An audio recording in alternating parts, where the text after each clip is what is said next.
Halo, selamat sore teman-teman.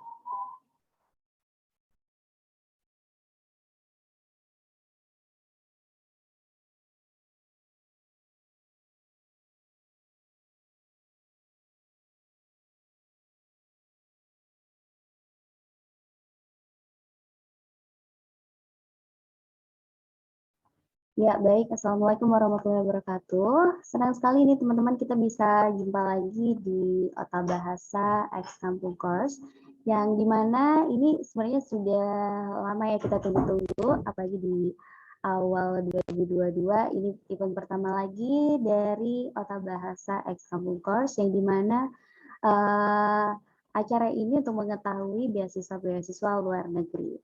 Dan teman-teman, nanti yang mau bertanya tentang beasiswa nanti boleh banget, tentunya kita sambil diskusi, yang dimana hari ini kita akan berbagi pengalaman bagaimana meraih beasiswa di negeri China dengan narasumber kita yaitu Ainun Hasanah. Nah, webinar ini adalah sebuah kolaborasi dari komunitas OTA dan Kampung Course ID untuk meningkatkan pengetahuan anak-anak di Indonesia mengenai informasi tentang pendidikan di dalam dan luar negeri. Nah, untuk teman-teman yang mungkin belum tahu apa itu komunitas OTA, OTA adalah sebuah komunitas non-profit yang memberikan wadah untuk anak-anak di Indonesia dalam menajamkan wawasan dengan berdiskusi menggunakan bahasa Inggris setiap minggunya. Dan Kampung Course ini adalah sebuah marketplace lembaga kursus lokal pertama di Indonesia yang saat ini berfokus di Pare. Kampung Inggris ini jadi buat teman-teman yang ingin datang ke Kampung Inggris bisa mendaftar di kampungcourse.id. Dengan harga yang lebih murah tentunya dan pendaftarannya akan lebih gampang, dan juga Kampung Course menyediakan kursus online ala Kampung Inggris dan hanya 3 murid setiap kelasnya supaya teman-teman bisa belajar lebih aktif bersama tutor di Kampung Inggris. Nah, ada kabar gembira juga nih buat teman-teman yang sudah berada di webinar ini akan mendapatkan potongan harga dari Kampung Course jika ingin belajar di Kampung Inggris ya.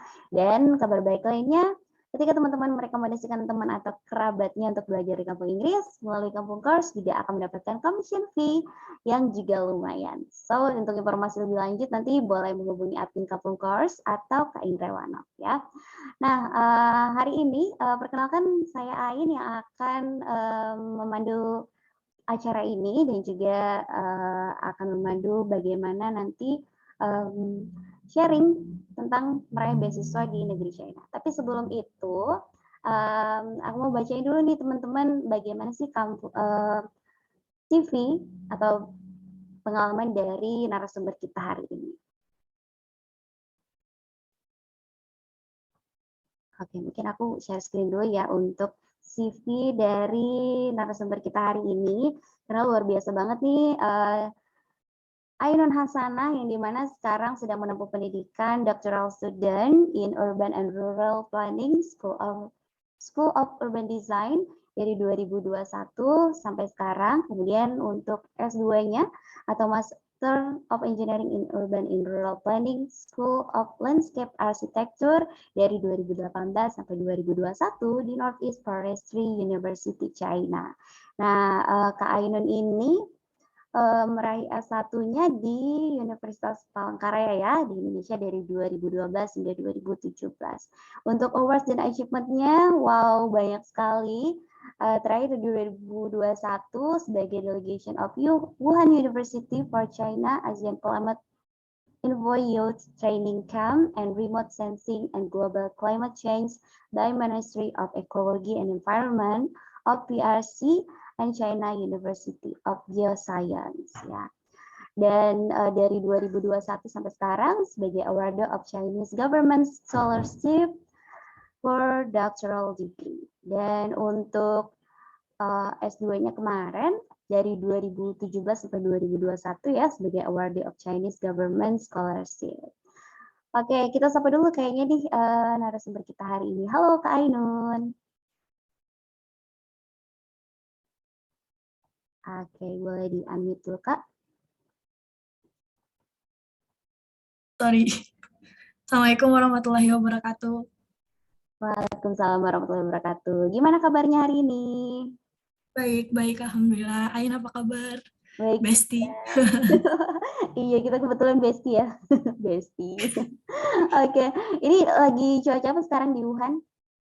Lagi musim dingin, libur musim dingin. Oh, lagi libur musim dingin ya. Oke deh, untuk Kak ini waktu dan tempat dipersilakan untuk sharing bagaimana kemarin meraih beasiswa di Cina. Aku boleh share screen? Boleh, boleh, boleh. Udah bisa ya? Oh iya, sampai. Bentar.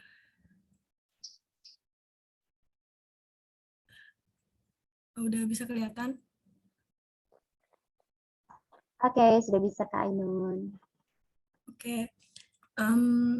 Jadi pertama-tama makasih buat teman-teman dari Otak Community sama Kampung Course yang sudah mengajak untuk mengisi acara hari ini gitu. Jadi seperti yang diperkenalkan oleh Ain tadi, nama saya Ainun Hasanah. Saya sekarang adalah PhD student di jurusan Urban and Rural Planning, School of Urban Design di Wuhan University. Hari ini saya mau membahas tentang Chinese Government Scholarship, beasiswa yang saya peroleh 2 kali berturut-turut untuk S2 dan S3 untuk studi di Cina. Jadi yang akan saya bahas hari ini terbagi dari beberapa topik atau beberapa topik bahasan. Yang pertama mau ngebahas soal jenis-jenis beasiswa pemerintah Cina itu dulu, kemudian apa aja persyaratan dan ketentuan dokumennya, kemudian tips dan trik, ini lebih ke pengalaman pribadi saya, gimana saya bisa dapat 2 kali beasiswa ini. Kemudian yang terakhir adalah tentang profil kampus dan pengalaman pribadi saya, karena selama ini udah tahun kelima saya di Cina, saya sudah kuliah di 2 kampus yang berbeda, yaitu Northeast Forest University dan Wuhan University. Jadi untuk jenis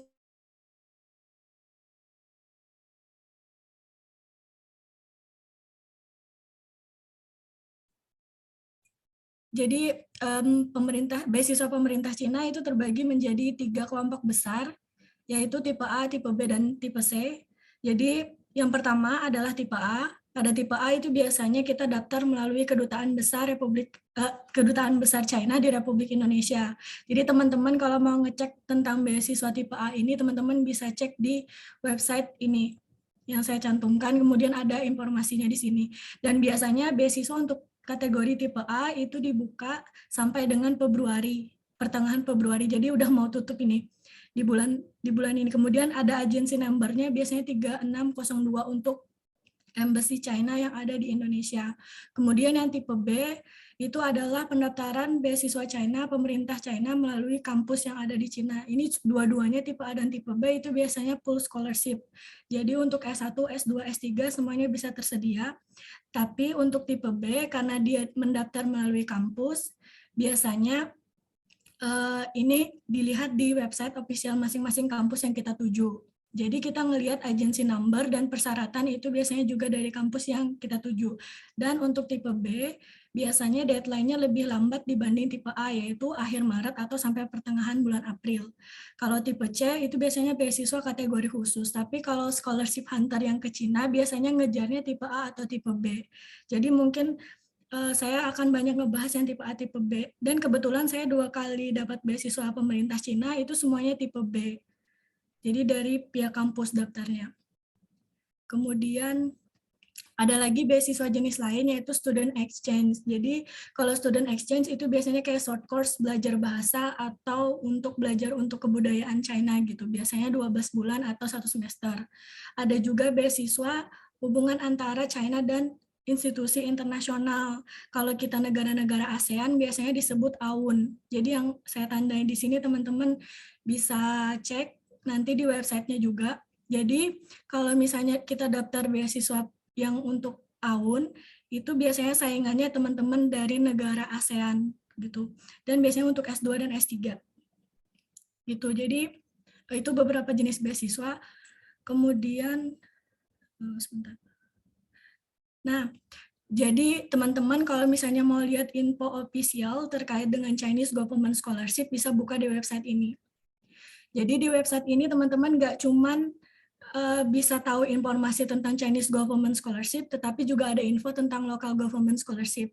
Biasanya di beasiswa ini itu ada beasiswa dari provinsi atau beasiswa dari kota. tertentu di China untuk mahasiswa internasional. Kemudian ada beasiswa Confucius Institute atau CIS, itu biasanya beasiswa untuk dosen atau guru yang mengajar bahasa Mandarin. Jadi ini terbatas untuk jurusan Mandarin. Kemudian School Scholarship, ini beasiswa yang diberikan oleh universitas atau kampus yang ada di Cina. Kemudian Enterprise Scholarship itu biasanya dari organisasi atau kayak perusahaan tertentu gitu. Nah, di website ini adalah website official untuk kampus. Untuk informasi beasiswa dari Chinese Government Scholarship, nggak cuma dapat info beasiswa, tapi biasanya dapat info kampus-kampus mana aja yang bisa kita tuju di Cina, kemudian major atau program apa saja yang bisa kita pilih dengan beasiswa tersebut gitu. Kemudian ada juga info alumni, terus gimana tips dan trik, gimana persiapan sebelum kita ke China, kemudian gimana peraturan dan sebagainya. Nah, teman-teman, nanti kalau misalnya mendaftar beasiswa pemerintah Cina, bisa buka di bagian ini. Jadi, Scholarship Application for Student. Kalau misalnya udah diklik, teman-teman akan masuk ke bagian ini. Jadi, Chinese Government Scholarship Information System. Biasanya, kalau misalnya kita mau daftar beasiswa pemerintah Cina, kita harus daftar lewat sini, bikin akun dulu, kemudian isi data pribadi, dan lengkapi semua dokumen persyaratan gitu. Jadi teman-teman bisa buka link di sini. Nanti saya bisa share PPT-nya, nggak apa-apa, soalnya siapa tahu ada teman-teman yang membutuhkan untuk informasi seperti ini gitu. Jadi bisa di website ini bisa mengisi data pribadi secara lengkap, kemudian mengupload dokumen-dokumen persyaratan yang dibutuhkan. Nah, nanti akan saya bahas masalah apa aja persyaratannya, tapi sebelumnya kan kita mau ngejar beasiswa nih. Kita mau daftar, terus kita harus tahu apa yang bakal kita dapat dari beasiswa itu gitu. Jadi kalau beasiswa pemerintah Cina itu full, jadi beasiswanya semuanya ditanggung. Kita nggak perlu bayar biaya kuliah atau tuition fee, itu free. Kemudian kita dapat free dormitory, kita bisa tinggal di dormitory kampus, itu secara gratis. Kemudian kita dapat living allowance atau biaya hidup setiap bulan.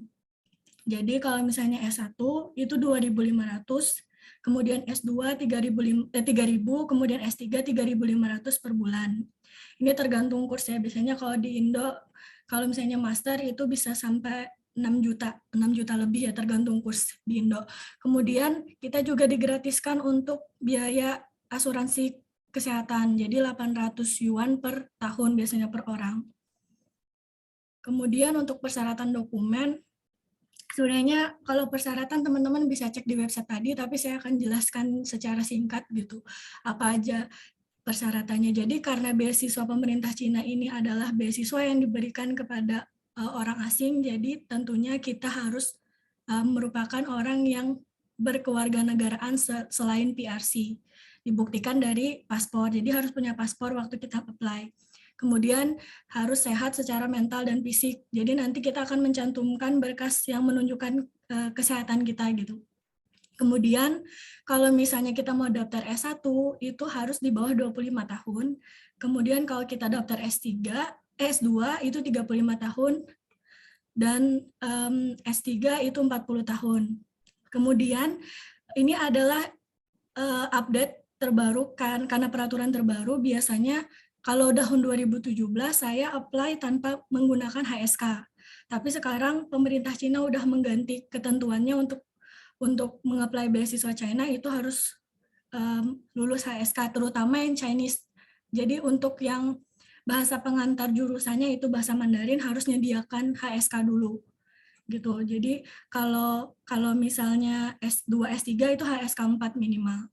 Dan kemudian kita juga harus memenuhi persyaratan yang disediakan oleh kampus masing-masing. Gitu, kalau misalnya bahasa Inggris kita juga harus menyediakan IELTS atau TOEFL. Kemudian proses pendaftaran. Jadi buka di website yang tadi, kampuschina.org, itu untuk ngecek kampus mana aja yang bisa kita tuju, terus jurusan apa aja yang tersedia. Jadi kita harus aware sama jurusan sama kampus yang di cover sama beasiswa, karena nggak semua kampus dan nggak semua jurusan itu biasanya di cover sama beasiswa. Jadi itu harus benar-benar dilihat secara jelas gitu. Misalnya kayak di kampus saya contohnya, ada beberapa program beasiswa itu memang nggak mencakup jurusan tertentu gitu.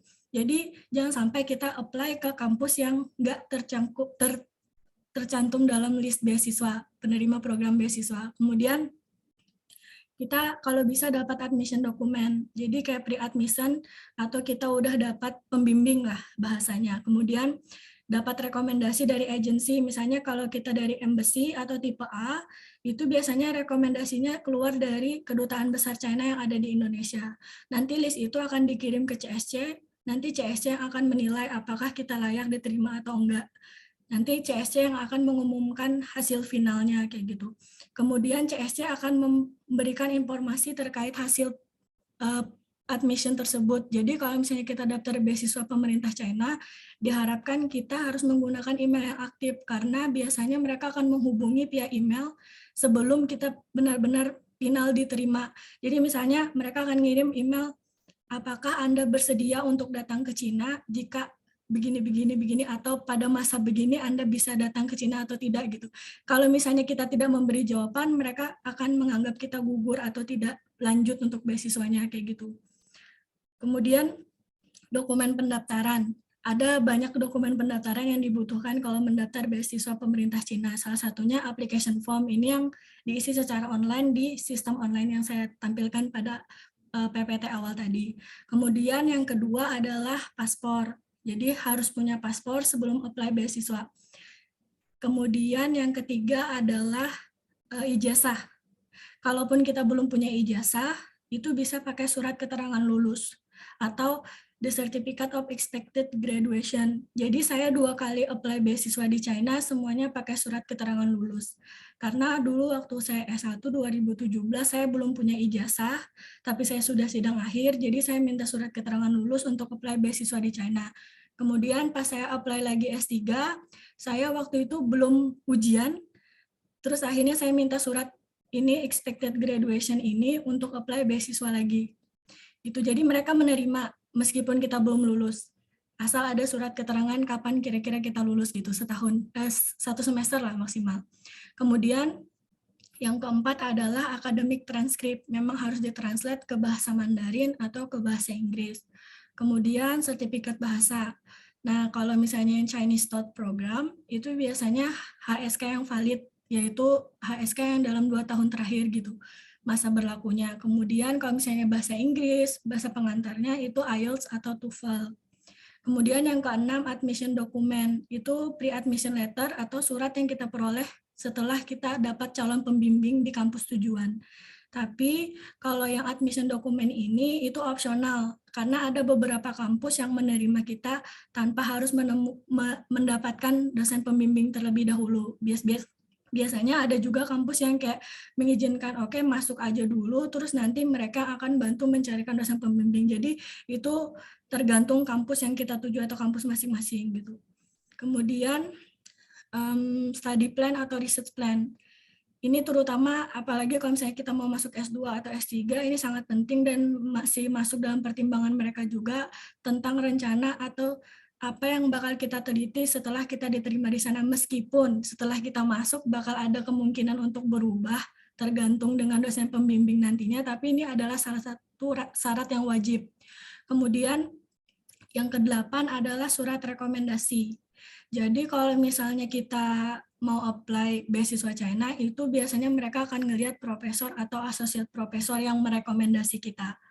Kalau misalnya pembimbing kita atau orang yang tahu kita membuat surat rekomendasi itu bukan associate profesor atau profesor, kalau bisa buat 3 lah. Jadi misalnya pembimbingnya bukan associate profesor atau profesor.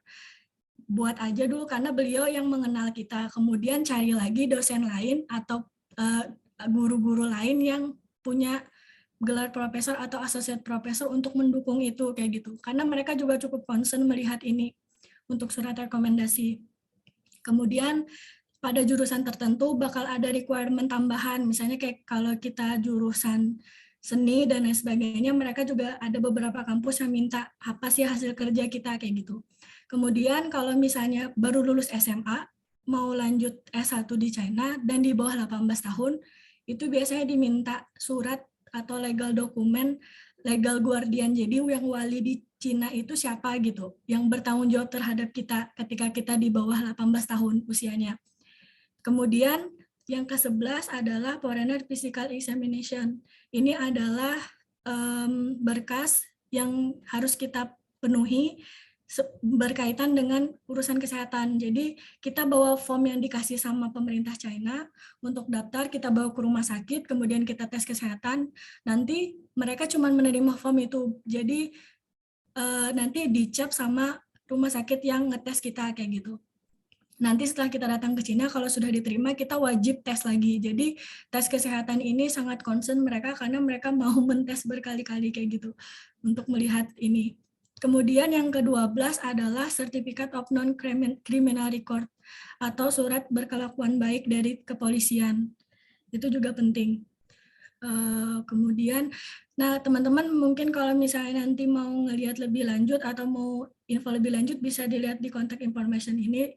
Tapi saran saya memang website ini sangat berguna untuk yang mau apply beasiswa di China, bisa dilihat nanti. Kemudian tips dan trik. Jadi saya menulis ini sebenarnya lebih ke sebagai pengalaman pribadi saya, kenapa dan gimana bisa dapat beasiswa China. Itu yang pertama, kita harus mempersiapkan berkas-berkas persyaratan itu lebih awal. Jadi kalau saya biasanya misalnya beasiswa pemerintah Cina bukanya awal tahun dari Januari sampai Februari atau sampai Maret atau April. Biasanya di akhir tahun sebelumnya saya sudah mempersiapkan, paling tidak saya survei saya mau apply kemana, ke kampus mana, jurusan apa gitu, persyaratannya apa dan sebagainya. Paling tidak saya sudah mempersiapkan itu. Kemudian yang kedua, aktif menghubungi pihak kampus atau admission office di kampus tujuan untuk update info terbaru. Jadi kadang ada beberapa kampus itu yang websitenya tuh nggak update gitu. Misalnya jurusan yang diterima untuk beasiswa di tahun 2020 jurusan ini. Cuman kita pengen tahu apakah di tahun yang kita mau apply itu masih sama jurusan yang dibuka atau enggak kayak gitu. Jadi itu bisa kita hubungin admission office-nya. Kemudian yang ketiga, kontak calon supervisor. Kalau memang memungkinkan kita dapat pre-admission letter, itu bisa memperbesar kemungkinan kita untuk diterima. Kalau misalnya kita bisa dapat calon supervisor. Kemudian punya sertifikat HSK, minimal HSK 3. Jadi itu tuh bisa jadi nilai plus. Nah, kalau misalnya di Indo, dari mana kita dapat sertifikat HSK kan kalau kayak TOEFL, IELTS mungkin kita udah pada tahu semua gimana tesnya, terus gimana prosedurnya dan sebagainya. Nah, kalau HSK atau sertifikat bahasa Mandarin itu teman-teman bisa cek di website ini, chinesetest.com, chinesetest.cn. Jadi teman-teman bisa lihat kalau di Indo ini salah satunya ya yang saya tampilkan. Tapi ada lagi tempat-tempat atau lembaga-lembaga lain yang juga membuka untuk tes HSK yang ada di Indonesia. Kalau nggak salah ini ada yang offline, ada yang online tesnya. Gitu. Dan validnya sertifikat HSK ini 2 tahun. Kemudian yang selanjutnya kita bisa coba mendaftar di banyak kampus. Jadi sebenarnya kalau tipe A, tipe B itu ada limit. Kalau misalnya tipe A kita bisa daftar di 3 kampus yang berbeda. Kemudian tipe B juga 3 kampus kalau saya tidak salah. Jadi semakin banyak kampus yang kita apply, semakin besar kemungkinan kita ini gitu. Jadi kayak coba aja selain beasiswa Chinese Government Scholarship, bisa juga kita apply di beasiswa kampus kayak gitu. Karena banyak banget macamnya beasiswa yang ada di China. Kemudian perbanyak info tentang kampus dan jurusan yang ingin dipilih. Karena kampus-kampus di China itu punya karakteristiknya masing-masing. Misal contoh, kalau misalnya di Northeast Forest University, kampus saya waktu S2 itu jurusannya punya jurusan yang punya karakteristik di sana adalah jurusan kehutanan.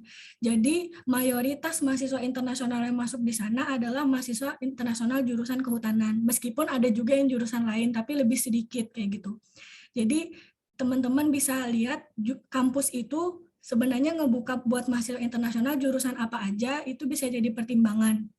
Dan itu biasanya disponsori sama beasiswa oleh masing-masing universitas. Kemudian yang selanjutnya kita cek apakah kampus asal kita punya kerjasama sama kampus tujuan yang ada di Cina. Jadi kalau misalnya punya kerjasama, biasanya lebih besar juga kemungkinan kita diterima kayak gitu. Karena kampus Cina juga udah banyak bekerja sama nggak cuma sama Indonesia, tapi negara-negara lain di dunia kayak gitu. Misalnya kayak di Northeast Forestry University itu kampus tersebut bekerja samanya sama IPB. Jadi banyak mahasiswa dari alumni IPB yang juga sekolah di sana kayak gitu. Itu jadi salah satu pembuka jalan lah buat kita masuk ke sini.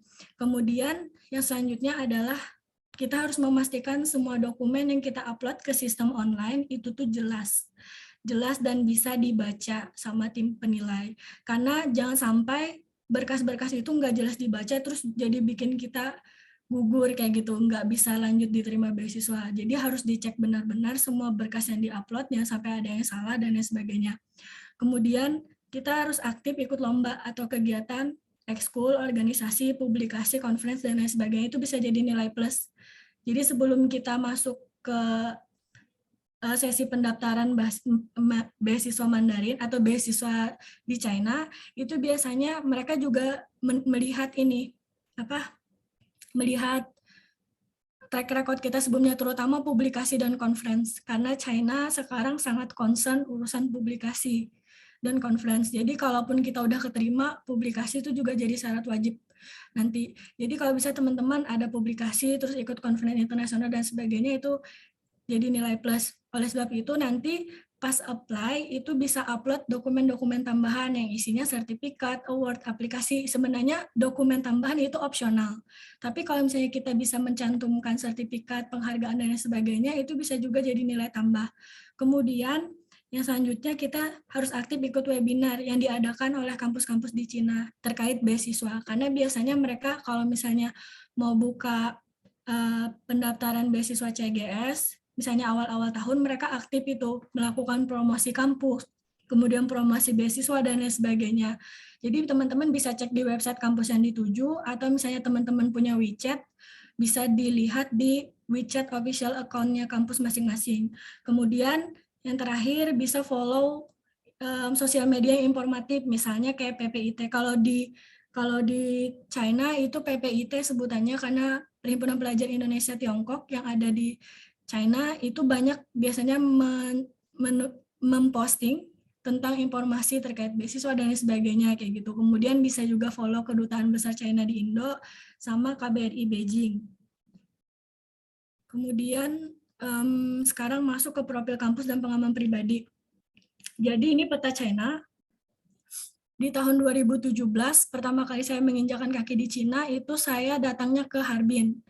Jadi provinsi atau kota paling utara yang ada di China berbatasan langsung sama Rusia. Jadi kalau di Heilongjiang di Harbin itu pengaruh Rusia sangat besar di sini. Jadi banyak banget teman-teman mahasiswa internasional dari Rusia yang juga sekolah di sini.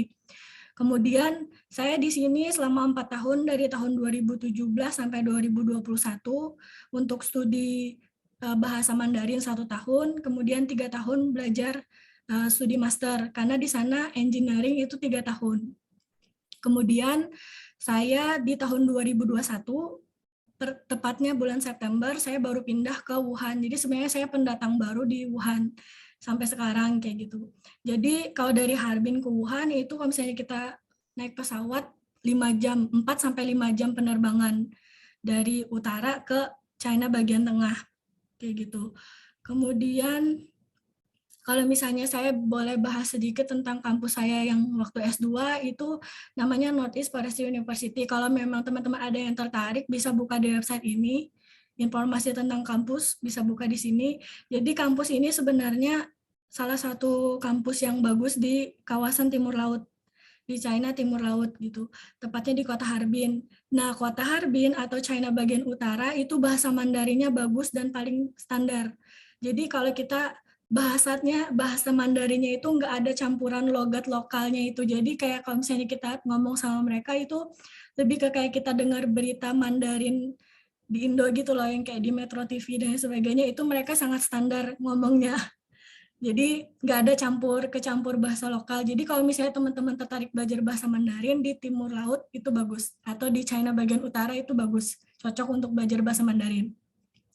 Jadi kalau di Harbin itu suhunya bisa sampai minus 40 derajat, sangat-sangat dingin dan ekstrim, dan dan musim dingin di sana sangat panjang. Jadi di sana lebih lama musim dinginnya dibanding musim panas.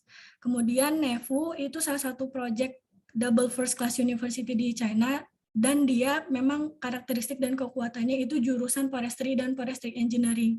Tapi ada juga jurusan seperti engineering, ekonomi, manajemen, hukum, dan lain sebagainya itu masih ada. Kemudian kalau di Northeast Forestry University itu juga menerima beasiswa Chinese Government Scholarship. Jadi mereka nerima mahasiswa-mahasiswa internasional yang disponsori oleh Chinese Government Scholarship. Nggak cuma jurusan forestry, nggak cuma jurusan forestry engineering, tapi jurusan lainnya gitu. Dan kebanyakan mahasiswa internasional yang datang ke NEFU itu banyakan dari Rusia, kemudian dari Korea Utara, ada juga dari Korsel, ada Asia Tenggara, dan juga negara-negara lain.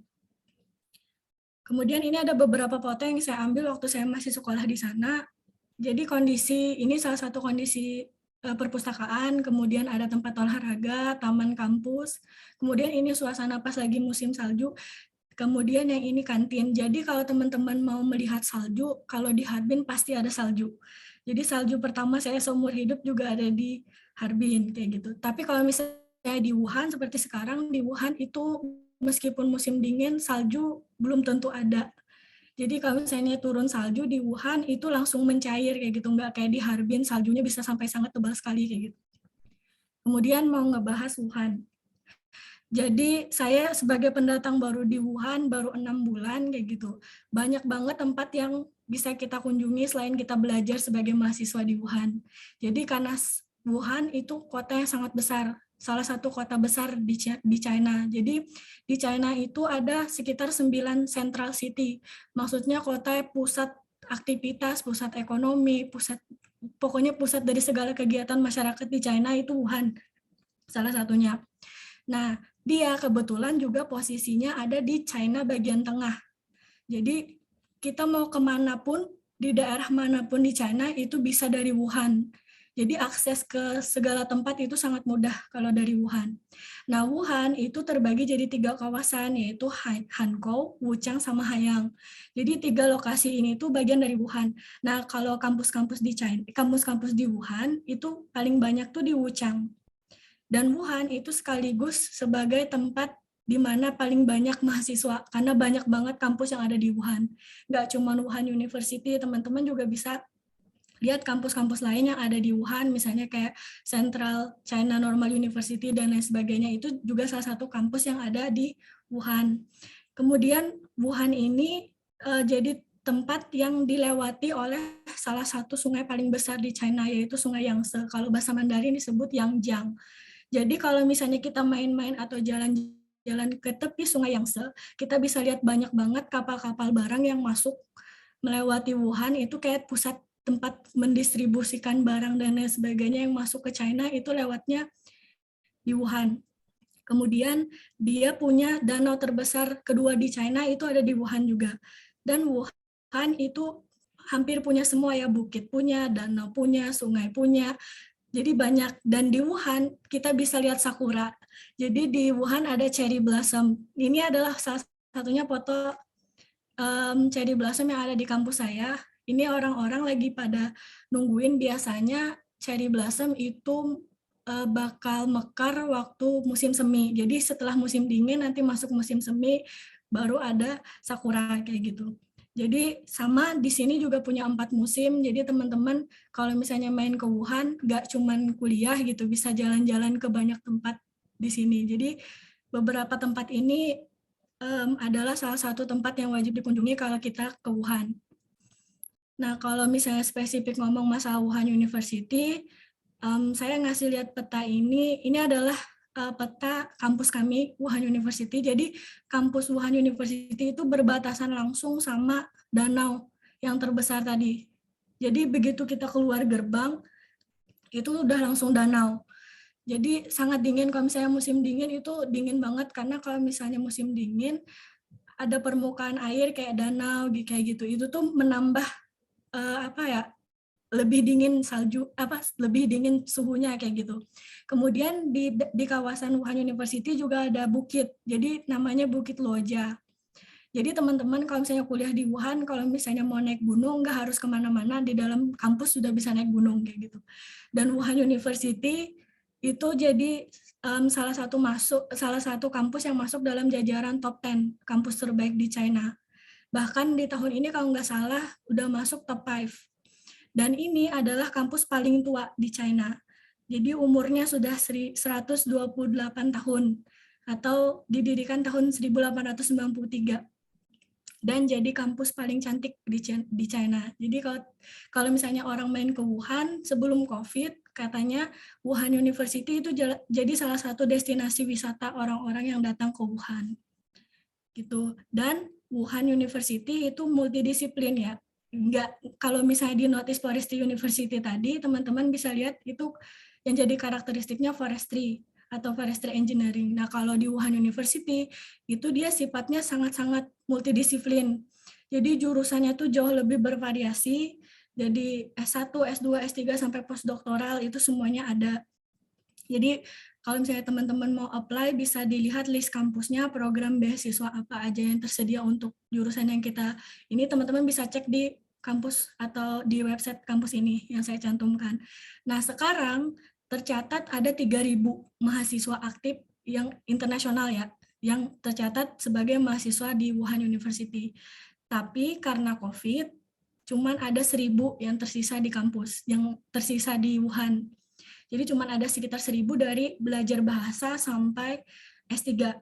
Itu cuma sekitar 1.000-an orang mahasiswa internasional dari berbagai negara. Kebetulan yang dari Indonesia berdua aja, saya sama salah satu teman dari Nabire Papua, anak S1 yang masih tersisa di Wuhan. Karena emang sekarang karena kondisi COVID, teman-teman dari Indonesia di berbagai kota di China juga emang lagi sedikit gitu. Belum ada yang bisa masuk ke China.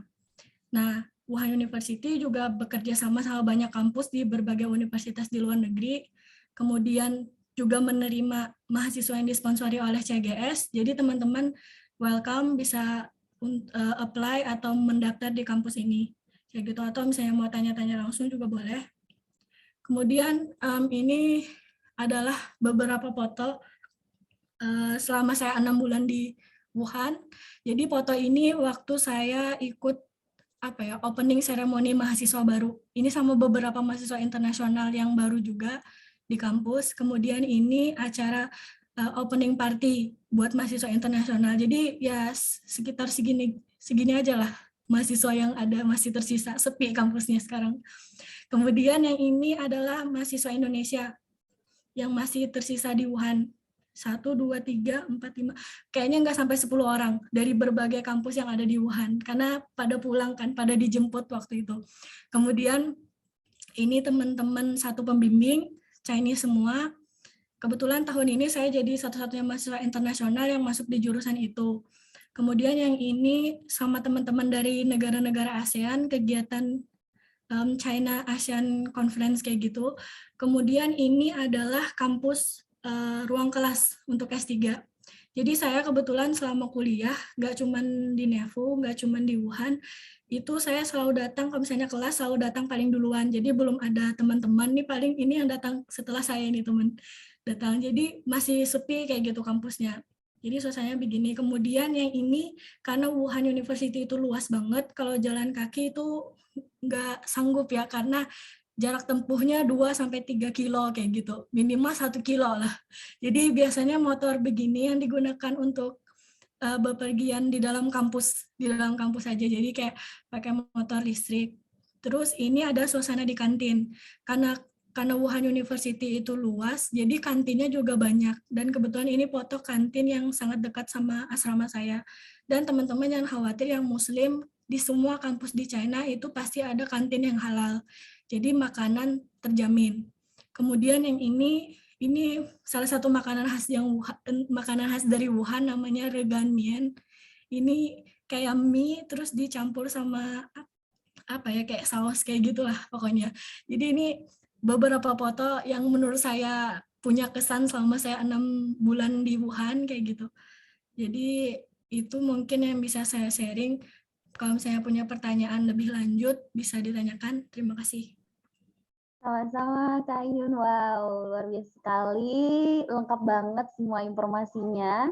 Dan teman-teman yang di sini yang sudah bergabung di webinar ini, kalau ada pertanyaan boleh banget ya Boleh Raisen kalau mau tanya langsung atau via chat juga boleh gitu ya. Jangan malu-malu, kita bisa diskusi bareng. Nah, mungkin aku agak penasaran nih sama Kak Ainun pada saat mendaftar sebagai master, yang which is kan mendaftarnya di Indonesia ya. Doktoral kan udah di Cina gitu. Ada perbedaan nggak sih yang signifikan antara mendaftar master sama doktoralnya? Kalau proses pendaftaran itu cenderung kalau misalnya kita baru banget daftar dari luar, itu pasti susah karena kita nggak tahu sistemnya gimana mereka, maksudnya mereka kapan buka dan lain sebagainya, informasi itu terbatas gitu pertama.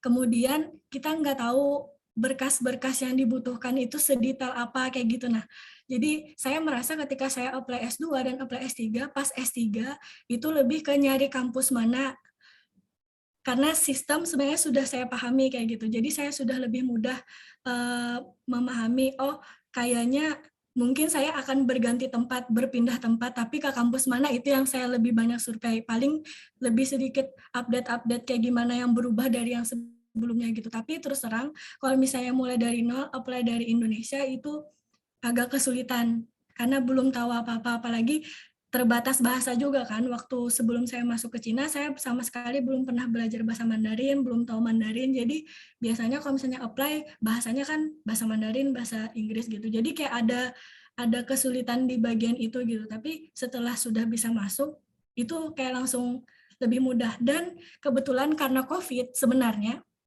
sebelum COVID, itu mahasiswa yang sudah dapat Chinese Government Scholarship biasanya nggak boleh apply lagi. Harus jeda 1 tahun, nggak bisa langsung kayak sekarang. Tapi karena mungkin kondisinya sekarang jadi terbatas kayak gitu, karena yang daftar dan bisa masuk sedikit, jadi yang di dalam itu boleh daftar ke kampus lain. Jadi masih banyak juga mahasiswa yang di dalam yang bisa lanjut dari S2 langsung lanjut S3 kayak gitu. Nggak kayak sistem yang dulu. Jadi ada beberapa perubahan yang terjadi, cuman kalau misalnya lebih mudah, ya lebih mudah ketika saya apply dari S2 ke S3 kayak gitu. Lebih kayak gitu sih. Berarti COVID-nya agak sedikit memberikan keberuntungan sendiri ya untuk mahasiswa yang terjebak di sana ya, terjebak lagi Iya, bahasanya. ada berkah sedikit. Nah, nah ini yang aku tahu, Ainun kan pernah juga penelitian di Indonesia di saat master ya. Ah, Nah, boleh ceritain nggak sih penelitian ini memang boleh kemana aja ya pada saat kita di master degree, dan gimana itu apakah semuanya di cover sama beasiswa? jadi kalau untuk penelitian itu sebenarnya tergantung pembimbing kita.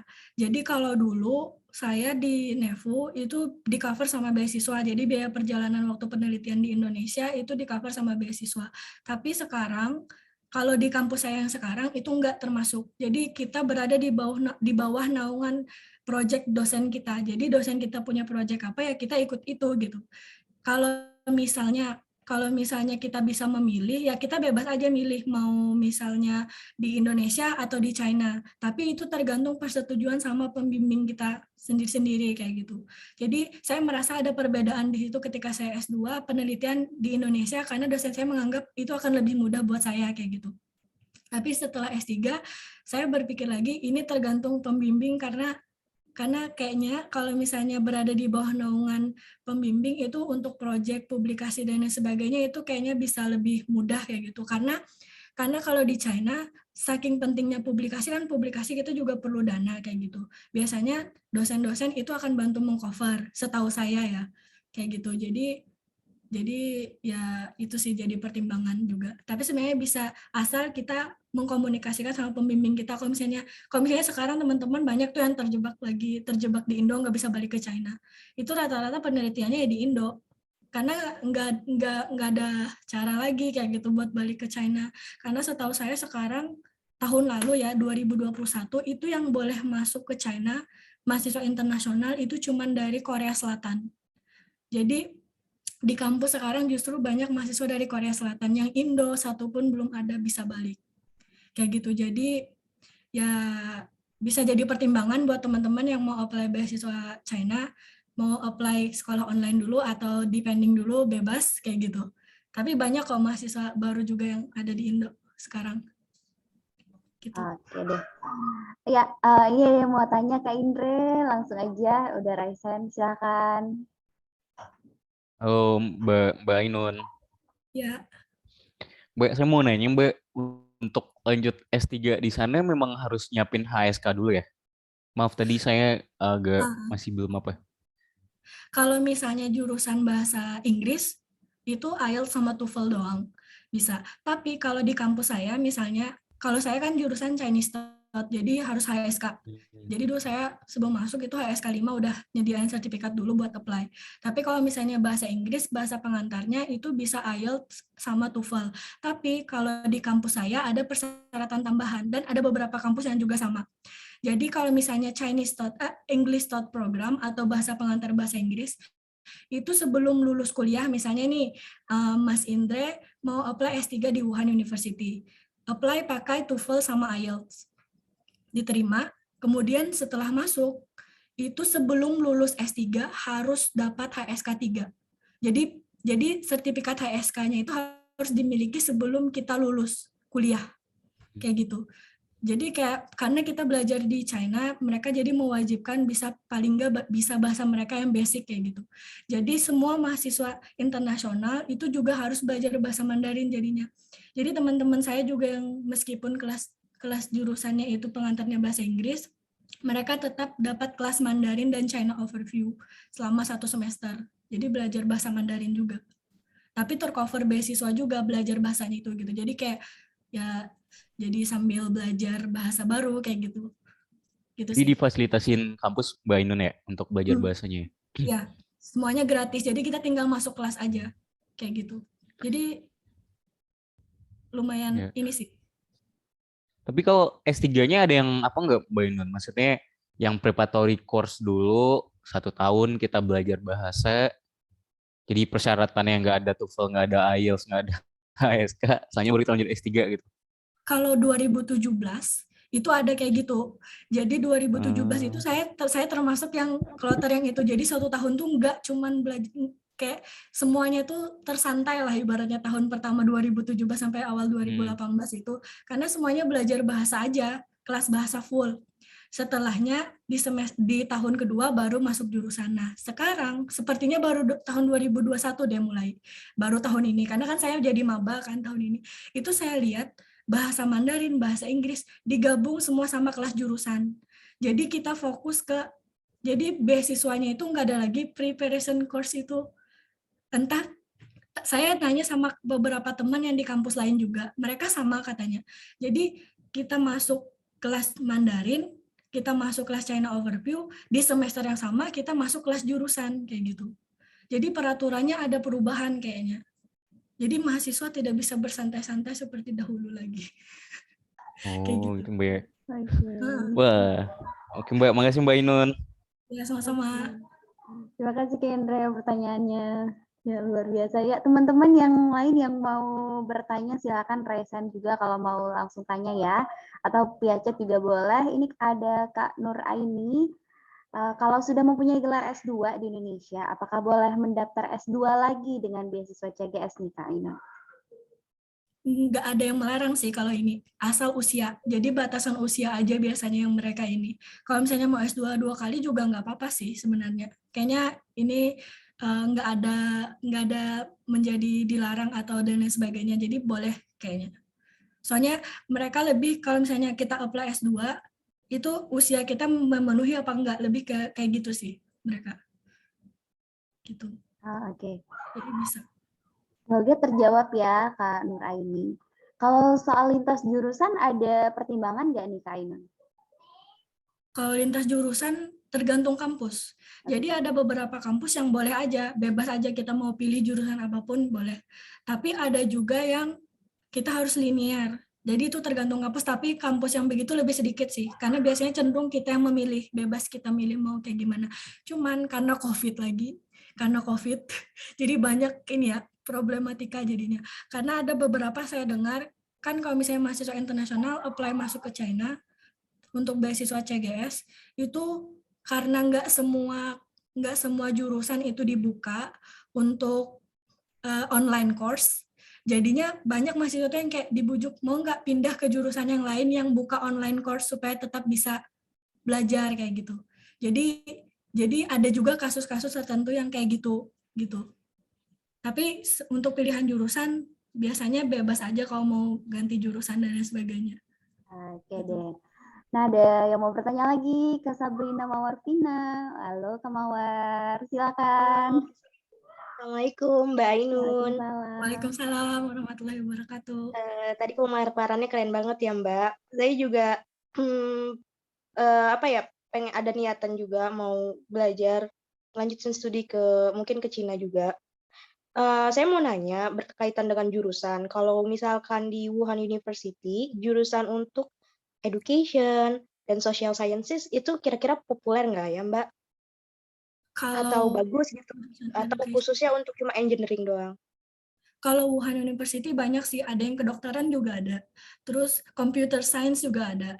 Jadi kalau saya, Chinese Government Scholarship yang saya sekarang lagi peroleh, itu sebenarnya berada di bawah naungan program Belt Road Initiative. Jadi jurusan yang diterima itu Civil Engineering, Remote Sensing, GIS, kemudian jurusan saya Hydrology kalau nggak salah. Jadi jurusan-jurusan itu ada di bawah naungan program tersebut gitu. Tapi ada lagi program yang lain, misalnya kayak program bilateral program itu sebutannya CGS. Ada juga yang hukum, kemudian jurusan apa ya? Saya lupa. Jadi teman-teman bisa cek aja kalau misalnya untuk education. Saya kurang tahu ya kalau misalnya education karena saya belum nemu teman yang ini. Cuman yang saya tahu ada sastra Mandarin, ada yang diterima. Kemudian ada yang jurusan apa ya, saya kurang tahu, cuman memang kebanyakan teman-teman yang saya kenal itu selain engineering itu kedokteran hukum juga banyak, karena di sini hukum salah satu yang terbaik di China kalau di Wuhan University gitu. Jadi teman-teman bisa, nanti saya akan share PPT-nya, jadi bisa buka di website yang ini, yang website yang saya bagikan untuk Wuhan University tadi. Jadi di situ lengkap, nggak cuman beasiswa yang Belt Road Initiative, tapi juga banyak beasiswa yang lain kayak gitu. Kalau untuk detail misalnya social science atau education, saya belum ngecek sih jurusannya, jadi mohon maaf. Oh iya, nggak apa-apa. Tunggu ya Mbak Ainun, terima kasih. Ya, sama-sama. Iya, terima kasih juga Kak Mawar pertanyaannya. Nah, ada yang mau tanya lagi, Kak Reni. Silakan Kak Reni, mau open mic. Silakan. Oh, oke, di chat aja nih sepertinya ya. Oke, LPDP ke Wuhan ada nih, nggak Kak Ainun? Tahu Kak Ainun nih, untuk jurusan agricultural ada prodi apa aja atau fokus di pertanian secara general, gimana tuh? Ada info mungkin dari Kak Ainun? Kalau LPDP saya kurang tahu ya jurusannya kalau ke Wuhan University. Tapi kalau yang program AUN tadi, kalau nggak salah ada ke Wuhan University. Tapi yang lewat sekretariat AUN yang ASEAN di Thailand itu. Tapi kalau LPDP saya kurang tahu apakah ada. Kalau nggak saya pernah lihat LPDP itu nggak ada sih yang tahun lalu ya. Nggak tahu kalau tahun ini. Nggak ada yang ke Wuhan University. Terus kalau untuk jurusan agricultural juga saya kurang detail. Jadi bisa teman-teman cek di websitenya karena saya nggak ngelihat untuk jurusan agricultural. Oke, mungkin nanti Kak Reni bisa cek ya. Nanti linknya juga akan dibagiin sama Kak Ainun. Oke, ada lagi Nur Aini mau open mic, mungkin silakan Kak Nur Aini Gamal Lestari. Oh iya, Kak, mau tanya lagi ya. Tadi kan dijabarkan kalau salah satu penilaian yang paling penting itu adalah publikasi. Nah, kira-kira Kakak boleh spill nggak waktu master degree itu waktu mau daftar master degree itu Kakak ada publikasi apa? Kira-kira internasional atau nasional berapa? Dan untuk dokter Kakak itu publikasinya berapa juga, Kak? Soalnya saya agak insecure juga di masalah publikasi ini. Oh, jadi kalau pas zaman S1 ke S2 itu karena saya belum terlalu concern yang urusan itu, cuman saya dulu waktu S1 suka banget ikut lomba. Terus kayak misalnya nulis esai dan lain sebagainya gitu. Jadi itu kayaknya yang banyak membantu juga kayak jadi ikut lomba dan kegiatan itu, karena juga saya baru tahu banyak publikasi itu setelah saya masuk ke China kayak gitu. Jadi perbanyak ikut lomba aja sih sebenarnya, sama kegiatan-kegiatan yang lain kayak gitu. Sama yang tadi salah satu ininya lihat ada nggak kerjasama sama kampus di China, itu juga jadi nilai plus karena mereka juga cenderung melihat ada koneksi apa enggak ke mereka gitu. Jadi ada link apa enggak itu bisa jadi salah satu pertimbangan. Nah, kalau misalnya saya S1 dulu memang saya nggak ikut enggak ada publikasi yang secara ini ya, maksudnya. Tapi saya ikut lomba itu pertama. Tapi setelah saya S2 ke S3, itu saya publikasi internasional ada beberapa jurnal. Kemudian saya sering ikut conference.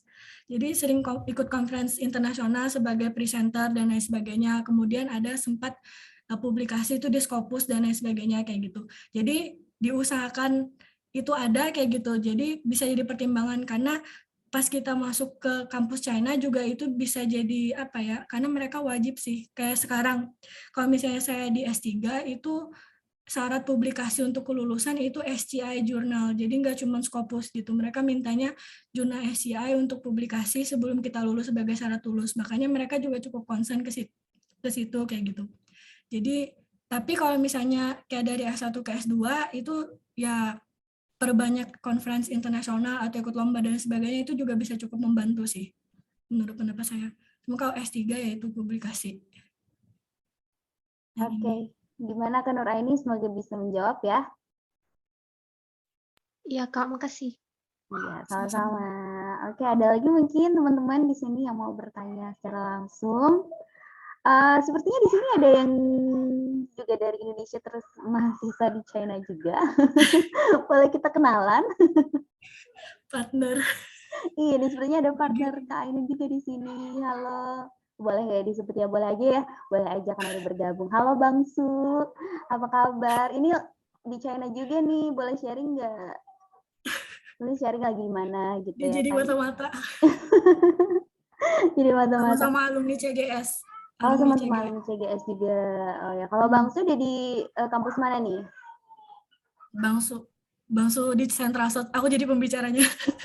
Bang Su di Central South University. Jadi tetangga di Changsha. Ya. Wah, seru nih, seru. Oke, teman-teman, kalau mungkin udah cukup jelas, nanti untuk materinya nanti Kak Ainun share ya? Iya, nanti bisa lewat Ain ya. Oh iya, boleh deh nanti aku sampaikan di grupnya. Oh, ada Rosa ya mungkin. Oke, boleh deh pertanyaan terakhir dari Rosa. Silakan Rosa. Halo, Kak Rosa? Masih di mute kayaknya. Masih di mute ya? Kak Rosa, oke. Bisa coba suaranya? Iya. Silakan Kak Rosa. Oke, bisa didengar ya. Assalamualaikum. Waalaikumsalam warahmatullahi wabarakatuh. Iya, ini saya mau tanya untuk beasiswa ketika kita kan sudah semester 3 ya. Jadi saya S1 bahasa Inggris, S2-nya ambil pendidikan agama Islam. Terus untuk misal S3 nih, kita pengen lanjut di China, itu apakah ada kriteria tertentu? Karena umur ya lah itu bisa nggak maksudnya? Gimana? Ada pembatasan S3 kita mau dapat beasiswa, mau mengajukan untuk umur, kira-kira ada kriteria tertentu nggak terkait dengan umur? Oh, kalau usia itu kalau misalnya kita S3 maksimal 40. Kalau beasiswa CGS 40 tahun maksimal. Jadi karena memang di awal S1-nya sama S2 itu kan nggak linear. Nggak linear. Terus untuk di China itu mungkin yang bisa apa ya, sejalur atau linear itu kira-kira apa? Yang sesuai dengan S1-nya kan bahasa Inggris. S2-nya ambil PAI. Kira-kira untuk S3 apa yang bisa saya ambil untuk meraih beasiswa atau daftar beasiswa di China? Mungkin jurusan yang kayak bahasa juga sih. Kayak misalnya bahasa Inggris itu kayaknya masih bisa masuk, soalnya masih ini. Ya. Masih ini apa? Dibuka kayak gitu. Ada beberapa kalau nggak salah yang bisa menerima beasiswa bahasa Inggris. Masih bisa. Dan saya juga termasuk yang nggak linear S1 S2-nya. Jadi S1 saya itu teknik sipil, S2 saya perencanaan perkotaan. Kemudian baru S3 sama dengan S2 kayak gitu. Jadi nggak apa-apa aja sih sebenarnya kalau yang nggak linear. Mereka mau aja karena pilihan jurusan itu cenderung kita yang menentukan kayak gitu.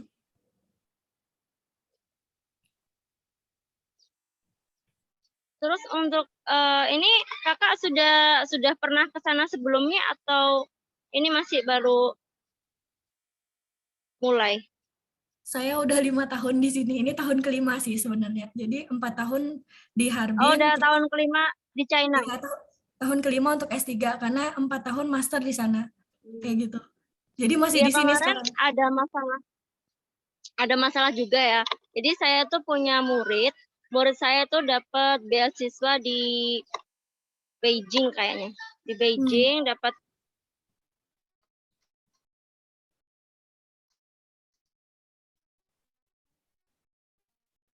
Halo, Kak Rosa? Putus-putus nih kayaknya ya, Kak Rosa ya. Dia bisa Wuhan itu khusus untuk anak-anak Indonesia gitu, untuk pembelajaran bahasa khususnya Mandarinnya. Kalau sekarang kayaknya lebih sedikit untuk yang bahasa, persiapan bahasa itu sedikit, tapi kecuali kalau memang mau ngambil jurusan bahasa Mandarin. Jadi sekarang udah nggak cuma di Wuhan sih, hampir di semua tempat di China itu udah mulai sedikit untuk preparation class. Jadi ada program yang kayak memang short course bahasa doang kayak gitu, ada juga, tapi terpisah dengan jurusan. Jadi cuma setahun belajar bahasa, beasiswanya kemudian nanti kita harus apply lagi, bukan yang satu paket kayak gitu. Jadi sekarang tuh sistemnya udah agak berubah. Kayak gitu sih. Tunggu di depan. Terima kasih ya atas jawabannya. Semoga bisa membantu saya dan bisa menginspirasi yang lainnya. Amin. Terima kasih.